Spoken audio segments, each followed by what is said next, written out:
محترم حضرات، السلام علیکم ورحمۃ اللہ وبرکاتہ۔ گزشتہ کل ہم نے اسلام کے تیسرے کلمہ تمجید کے مقام اور مرتبے کو آپ کے سامنے بیان کیا تھا۔ اسی سے آگے چلتے ہوئے ہم آج دوسری باتیں آپ حضرات کے سامنے رکھ رہے ہیں۔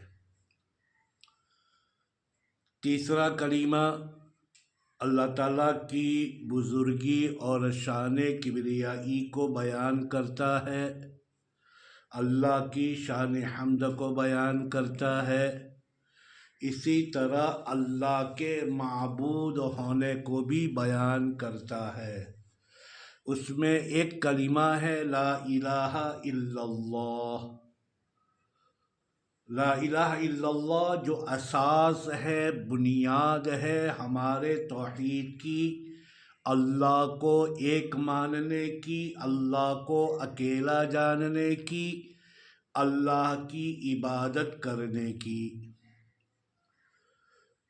یہ لا الہ الا اللہ کی فضیلت کے بارے میں حدیث پاک میں نبی کریم صلی اللہ علیہ وسلم نے حضرت موسیٰ علیہ السلام کا ایک قصہ بیان فرمایا کہ حضرت موسیٰ علیہ السلام نے اللہ تعالیٰ سے عرض کیا کہ یا اللہ، مجھے کوئی ایسا ورد، ایسا کلمہ، ایسا ذکر عطا فرمائیے جو میرے اور تیرے درمیان میں خاص ہو، یعنی دوسرا کوئی اس کا کرنے والا نہ ہو۔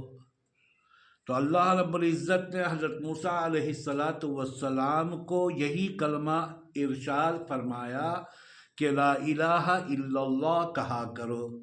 حضرت موسیٰ علیہ السلام چونکہ اللہ سے ہم کلام ہوتے تھے، بڑا مرتبہ تھا ان کا، بڑا مقام تھا، اور ناز و انداز اللہ کے حضور ان کا تھا، تو اپنے ناز میں، اپنے انداز میں اللہ رب العزت سے عرض کیا کہ یا اللہ، یہ تو پوری دنیا پڑھتی ہے، میں تو اپنے لیے کوئی خاص کلمہ چاہتا ہوں۔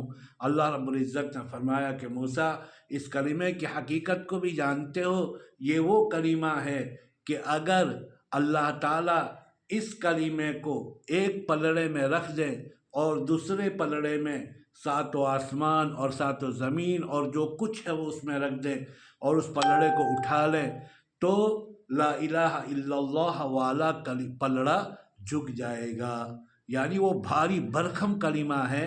یہ الگ بات ہے کہ اس کی معنویت کو ہم نہیں سمجھ سکتے، اس کی معنویت ہمارے سامنے نہیں ہے۔ جب اللہ تعالیٰ کے یہاں ہمارا جانا ہوگا تب پتہ چلے گا کہ لا الہ الا اللہ کتنا وزنی کلمہ ہے۔